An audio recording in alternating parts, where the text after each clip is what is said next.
Mémoire du Sénégal.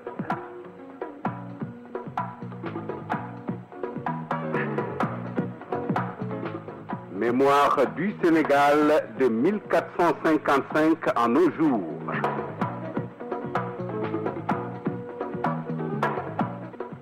Une production de Radio Sénégal International présentée par Atoumane Mbaye, conservateur aux Archives nationales. Amis auditeurs de Radio Sénégal International qui nous écoutez de par le monde, bonjour ou bonsoir selon l'endroit d'où vous nous recevez. Le 5 décembre 1970, un violent incendie éclatait à Kayar. 78 maisons étaient réduites en cendres. Un gigantesque incendie qui a détruit 78 habitations et occasionné d'importants dégâts a anéanti presque tout un quartier du paisible village de Kayar au soir du samedi 5 décembre 1970.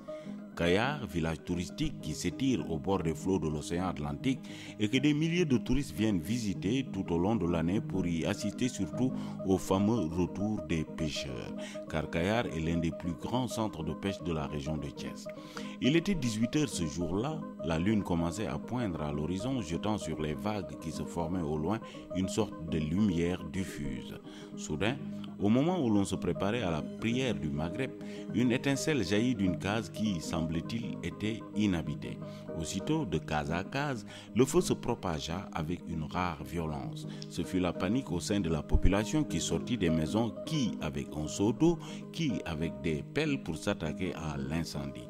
Avant de se joindre aux secouristes occasionnels, le receveur du bureau de poste a heureusement eu la présence d'esprit d'alerter par téléphone tour à tour les pompiers et les gendarmes basés à Thiès, chef-lieu du département. Mais ces secours, qui avaient une distance de 40 km à parcourir, n'atteignirent le lieu du drame que 45 minutes plus tard, c'est-à-dire exactement à 18h45. Lancés en batterie, les pompiers, arrivés avec un camion-citerne, entrèrent en action.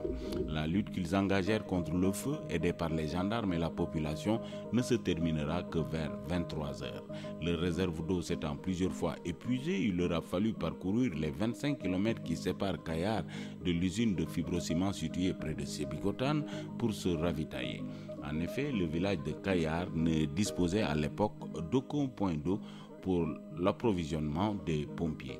Au bout de 5 heures d'efforts harassants, les soldats du feu sont enfin parvenus à maîtriser l'incendie. Il était temps. Quelques minutes de plus et la catastrophe aurait pris des proportions que personne n'ose imaginer. Les flammes, dans leur progression, s'étaient en effet dangereusement rapprochées d'une station d'essence. Le bilan est lourd. 78 maisons détruites, parmi lesquelles 3 boutiques appartenant respectivement aux nommés Massamba Ndiaye, Mandikou Thiam et Mariam Gueye. Un des commerçants a perdu dans l'incendie 2 tonnes de mil, 1 tonne d'engrais et des marchandises diverses. À la prise de son, Salimata Diop, à la présentation, Atoumane Mbaye. Amis auditeurs, encore une fois, merci de nous consacrer chaque jour un peu de votre temps. Nous vous donnons rendez-vous demain à la même heure sur les ondes de Radio Sénégal International.